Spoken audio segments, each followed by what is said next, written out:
અરે આજ તો ખજૂરભાઈ ના શુદ્ધ સિંગ તેલ માં મેથી ગોટા બનાવ્યા અને અમે તો ખાઈ ખાઈને દાજ કાઢી નાખી. अच्छा તો રામ રામ મિત્રો, હું તમારો પ્રિય મોજીલા ભાઈ. આજ અમને વરસાદના વાતાવરણમાં મેથી ગોટા ખાવાનું મન થયું. પછી અમે પહોંચી ગયા ભવાની ફરસાણ વાળાની દુકાને અને અમે ખાવા વાળા જાજા એટલે મોટો જબર કોથળો લાવ્યા અને શ્રી ભવાની મેથી ગોટાના 10 પડીકા ઉપાડી લીધા. પછી મેં કીધું હાલો હબ શેઠ આગા પાછા થાય ને તો આપણે પૈસા ભૂલવાડીને ભાગી જાય. મેં તો આમ કોથળો ખંભે માર્યો તો આ શેઠ ભાળી ગયા. એટલે એ પૈસા દેતા જાવ ને આપણે પોલીસ કેસ કરું. પછી હું અમારે તો નો છૂટ કે પૈસા દેવા પડ્યા. सारा मूड खराब कर दिया।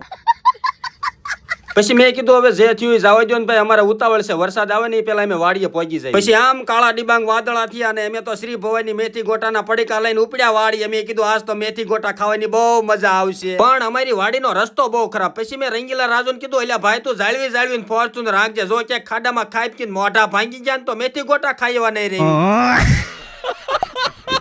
પછી મેં ગાયા ઘા પહોંચી ગયા વાડી અને મેં આમ ખંભેથી કોથળો ઉતારીને કોથળામાંથી ખજૂરભાઈની શુદ્ધ ગાણીનું સિંગ તેલનું ડબલું કાઢ્યું. પછી ખજૂરભાઈનું સિંગ તેલનું ડબલું મૂક્યું ખાટલા ઉપર અને મેં કોથળો ઊંધા માથે કરીને ઠેલ્યો હતો. જો આ છે શ્રી ભવાની મેથી ગોટાના પડીકા. અરે આ વરસાદના વાતાવરણમાં મેથી ગોટા ખાવાની હાસી મજા તો આજ જ આવવાની છે. रहा नहीं जाता। પછી મેં કીધું હવે જરીએ મોડું નથી કરવું, તમે ગાયા ગા બધા પડીકા તોડી નાખવા માંડો તપેલામાં. પણ જેવા પડીકા તોડીને તપેલામાં નાખ્યા ને તા તો અંદરથી એક ચટણી ની પડી હોય તે નીકળી. મેં કીધું એટલે આજ તો મેથી ગોટા ખાવાની મોજ પડી જવાની. વળી આમાં તો બધોય મસાલો નાખેલો દાવે. બોલો તમારે બીજું કાંઈ ભેળવા નથી, ખાલી જરૂર પ્રમાણે પાણી નાખીને 10-15 મિનિટ રબડાને પડ્યું રહેવા જોઈએ એટલે મેથી ગોટાનું હદડું તૈયાર. પછી મેં કીધું હદડું બને નહીં પેલા આપણે ચટણી બનાવી નાખ્યું એટલે ગરમા ગરમ મેથી ગોટા ખાવાની મજા આવે. અને પછી મેં તો કાળા અંધારામાં 3 ઈંટું માંડીને બનાવ્યો સુલો અને મોટા જબર તે પેલામાં એક આરે બધા ચટણીના પેકેટ ઠેલવી દીધા. અને ભૂરો તો ધૂળના ઢગલા ઉપર બેઠો વિચાર કરતો તો કે આ જાજા માણામાં જો મેથી ગોટા ભાગમાં ન આવે ને તો મારે તો આખું ચટણીનું તેપેલું પી જવું છે.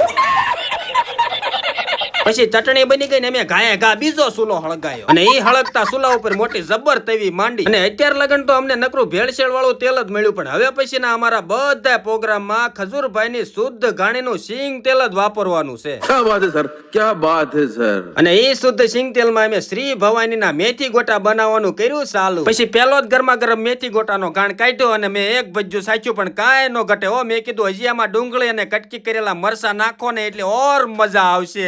बड़ी अच्छी बात कही आप। વળી પાછી મેં ડુંગળી અને મરસાની કટકી કરીને શ્રી ભવાની મેથી ગોટાના રબડામાં નાખીને કર્યું મેં. પછી હું રાવડી તો હાસો થઈને ખજૂરભાઈના શુદ્ધ સિંગ તેલમાં મીંડો ભજીયા પાડવા. લબાલબ જબાજબ ફટાફટ લબાલબ જબાજબ લબાલબ જબાજબ ફટાફટ લબાલબ જબાજબ લબાલબ જબાજબ. પછી અડધી રાતે અરવિંદભાઈ બટેકા લઈને આવ્યા, લ્યો બનાવો ભજીયા. મેં કીધું એટલે આ શ્રી ભવાનીના મેથી ગોટા છે, આમાં બીજું કાંઈ નાખવાનું ન હોય. તા તો જીલા દાદા આવ્યા, એટલે તમે ભજીયા બનાવો છો મને કહેતા કેમ નથી? મેં કીધું તમને કેમ ખબર પડી? તા તો જીલા દાદા કે ખબર તો પડે તને, આ મેથી ગોટાની સુગંધ તો મને મારી વાડીએ ઠેઠ આવતી. પછી શ્રી ભવાનીના મેથી ગોટા બની ગયા અને આ વરસાદી વાતાવરણમાં અમને ગરમા ગરમ ભજીયા ખાવાની બહુ મજા આવી. ભવાનીના મેથી ગોટા એટલે કાંઈ ન ઘટે. અને અમે તો ખરેખરના ભૂખ્યા થયા હતા એટલે શ્રી ભવાનીના ગરમા ગરમ મેથી ગોટા ખાઈને દાજ કાઢી નાખી. कैसे लोग रहते हैं यार। તો ખરેખર મિત્રો અમને આ શ્રી ભવાની મેથી ગોટાના ભજીયા ખાવાની બહુ મજા આવી. જો તમારે પણ આ શ્રી ભવાની મેથી ગોટાના સ્વાદિષ્ટ ભજીયા બનાવીને ખાવા હોય તો આ પેકેટ તમને ગુજરાતના સૌરાષ્ટ્રમાં કોઈ પણ નજીકના કરિયાણા સ્ટોરેથી મળી જાય. વળી એક પેકેટ 400 ગ્રામનું આવશે ને એની અંદર તમને ચટણીનું પાઉચ પણ મળશે. તો હવે આ ચોમાસાની સિઝનમાં ભૂલ્યા વગર જલ્દી લઈ આવો શ્રી ભવાનીના મેથી ગોટા.